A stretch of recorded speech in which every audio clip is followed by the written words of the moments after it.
Welcome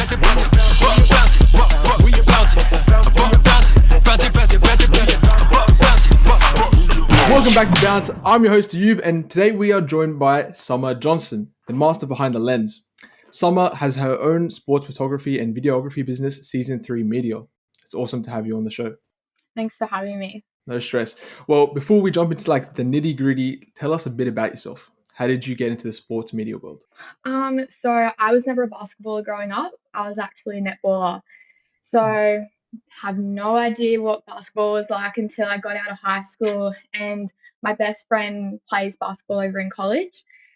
So out of high school, she was going over to college, and then my boyfriend at the time, he signed a contract to go play over in the NZNBL. So I got to kind of see the behind the scenes of America and the New Zealand League through them. I give credit to both of them. They got me there. But it wasn't until I went over to America and I got the opportunity to work alongside Austin Christensen. He was the communications person for Weber State, where Amelia, my best friend, went. So I got to go behind the scenes of one of the NCAA games and see what it was like photography wise, with ESPN and all their media uploading. So when I got home, I was like, this is definitely something I want to get into. And luckily enough, Maitland Mustangs had a great photographer, Floyd Mallon, that I got to be my mentor. And he's an amazing guy, really, really talented, and that's kind of how I got started. Wow, that's actually crazy. Well, how was it like to be in America? It was a different world. I was staying on the college campus with Amelia, and so it's in Utah, so it's just outside Salt Lake City. So much fun. It was just a whole nother world, so different to Australia, and then I really got to see what college sport was like and how big it is over there, because over in Australia you have no idea. Now we kind of do with the Caitlin Clark and Duke and all those sorts of things, but it was a really cool experience. Well, especially working with ESPN as well. That's actually crazy. Well, how did that feel like? Oh, it was awesome. We were behind the scenes. We had to cut the clips to be put up on the ESPN college pages, and wow. They were asking me some of what clips do you think would be good, and I'm like, I don't know. I'm just a little Aussie girl. I shouldn't be making the decisions here. But no, Austin was really, really cool, and he was a great guy to work with. He's at Clemson now. Got the job there, so he's doing really good things. Well, your photos are amazing. I've seen them, and I'm pretty sure a lot of people who are watching this now by now have seen them as well. Well, how did you get your photography to the level it's at today? I give all the credit to my mentors. So along with Floyd Mallon, he taught me everything from the beginning. The other two people that I want to mention is Chris Sard from the Sydney Kings. He's an amazing guy, another mentor of mine, and also Sam Tolhurst. I'm pretty sure everybody in the world of basketball probably knows who Sam Tolhurst is. Those two people are great inspirations to me and gave me some great advice working alongside them. And I give all credit to those three guys that taught me from right, wrong, from the beginning all the way to from NBL 1 all the way to the NBL. They watched the progress and really helped me along with all of that. Do you think you would have been able to make it to the point you are today without those mentors? I don't think so.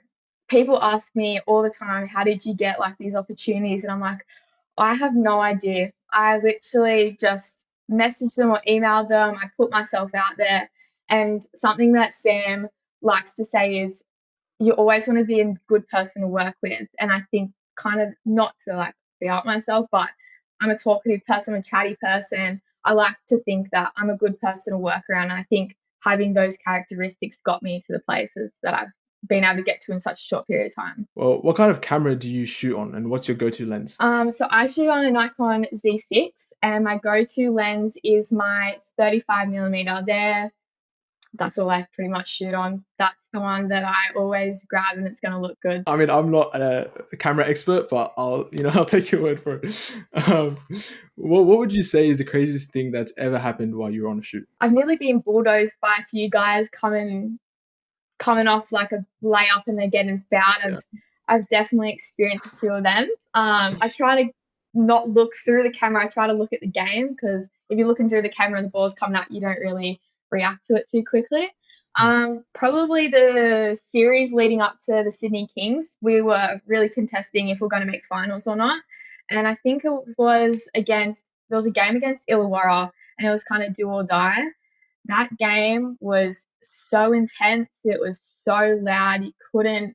I was on the baseline of the Illawarra bench, and just it was something different. It was awesome. It was everything that you think you want to get out of professional sports. Being on that baseline and being in that environment, that was a pretty cool and crazy experience for me. Was that the same game that maybe you would say you got your crazy shot, or like was there another game that you were like, oh, this is the craziest shot I've ever taken? No, I think it was a couple. I got some pretty good shots from them against New Zealand. I get a pretty good shots against them.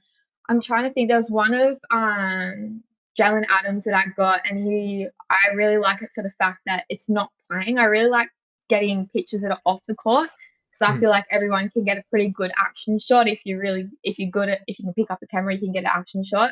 But getting the portrait shots, it tells a different story. There was one of Jalen, and he just had one of the wipes on his head, and I got a really nice portrait picture of him from a low angle, and I was like, that's one that I really like. And I got it on my phone. It's actually the slow-mo picture of Geordie Hunter with all the lights for the intro. That's my go-to one. That's the one I'm most proud of. That's the one I go to. Well, continuing on, your business is called SZN3 Media. What's the meaning behind the name? Like, how did you come up with it? So I got to give credit again to one of my good friends, Taya. She helped me out with creating the whole season 3. So when we were brainstorming the idea, my playing number growing up and my favorite number is number 3. So I was like, oh, might as well put that in there. And I wanted to add one of my initials. So my initials are SJ.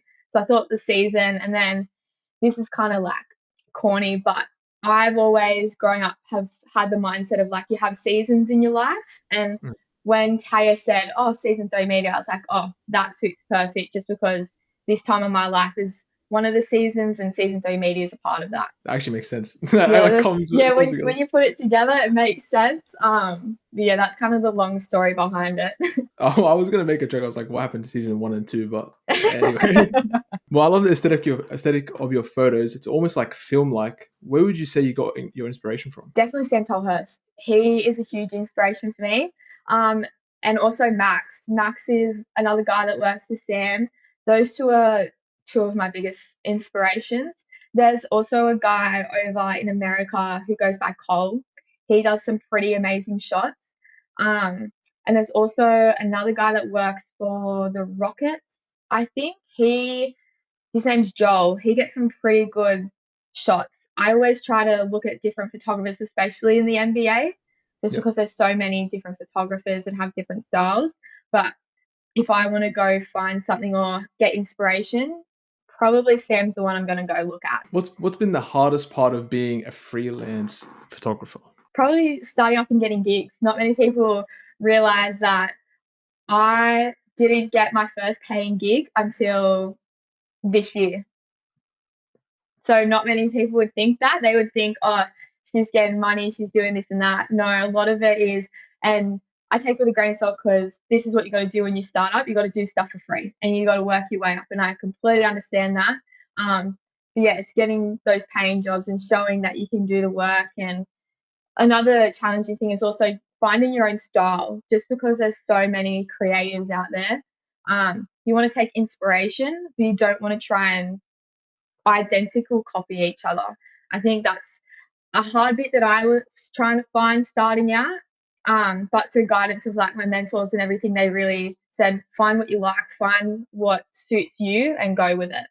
So I like to say, if you compare Floyd and I's photos, I like to say that Floyd's is really contrasty and really grunty, whereas mine's glowy, and I like to make sure everyone looks nice and there's cute, like, that's the way that I say it anyway. Well, you kind of just answered my question, but my next question was going to be, what do you think like makes your photo stand out than like from the rest? I think it's my editing style with the colors as well, and as the shots. As I said before, I really like to capture stuff off the court. So if that's someone on the bench, or I just really want to tell a story with my imagery, and that's the main thing that I want to do. I think that's good as well, because everyone goes for the action shots mid jump and mid dunk or whatever, mid fast break layup. But I think before and after like games is like really important as well. Yeah, so that's my favorite time to shoot. You'll see me running around the court trying to find the players and follow them everywhere.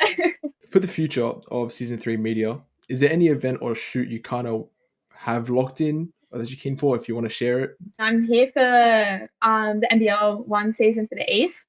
But I actually, on the side note, I run a pub and hotel down in Perisher. So I'm really keen to get down and do some photography, potentially with some snowboarders and skiers down there. Nothing locked in, but that's where I'm heading for the winter season. Fair enough. Well, where do you see yourself in 10 years' time? 10 years. When you told me this question, I was like, what should I say? Kids? And I was like, oh, no, definitely not that. What would I be? I definitely think I've always been taught to reach for the stars and that kids don't try and push themselves. So for me, this is probably really out there, but I want to go to the NBA. I really would love to be on an NBA team, their content team. That's my end goal. And if I don't get there, as long as I'm trying, but you got to put it out there. That's where I want to go. College first. I really want to go to college and get some shots over there, just like Max and Sam did. I loved what they did. But yeah, and if the NBA is where I'm going to get there, hopefully. Yeah, hopefully. Well, what team would you want to work for? I don't know. I have no idea. Well, you kind of want to go where your favorite players are, don't you? Like the Lakers is probably where I want to go, but honestly, it's also the location. Like I'd love to live in New York, so that'd be pretty cool. But I don't know, anywhere that would have me, it would be an awesome opportunity. For anyone out there who's trying to pursue the same thing as you, something similar to you anyways, what advice would you give them? I would just say start. I didn't have a camera at all when I first started shooting. I was borrowing Floyd's. So it just goes to show that you don't have to have the fancy equipment. You don't have to have all the flash things to start. You just have to put yourself out there, message the people you want to be like, want to work with. That's how I started, and I think that's the best way to go. You just want to prove what you can do. Once you get the opportunity, take it and run with it. Well, we're going to move on to quick fire questions now.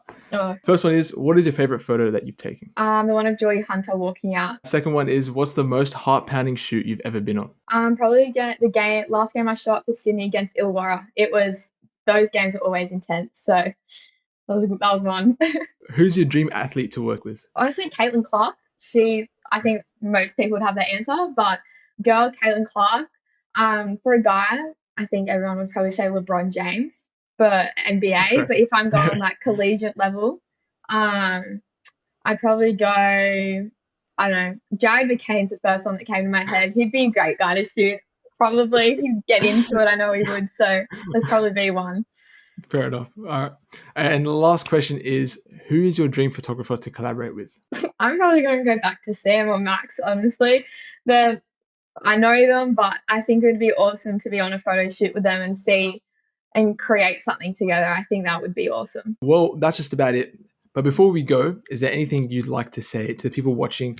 You have like the stage. You can call out people in the NBA and be like, I want to work with you, or whatever you want to say. If any colleges want an Aussie girl to come over and shoot for them, I think that'd be one. I just probably want to say like thank you to all my mentors. Like I definitely wouldn't be here without them. I give them all the credit. I give the people that started me off, my best friend and like my boyfriend at the time, definitely give them the credit that they deserve. They got me into the space. I wouldn't be here without them. And just it's going to be exciting to see what the future holds, and I really hope I can get to where I want to be. Oh yeah, you heard it first. You heard it here first. Well, Summer, it's been an absolute blast chatting with you today. I hope everyone who was listening got some insight about photography and enjoyed listening to your journey as well. So thank you for coming on and sharing all your insights. Thank you for having me.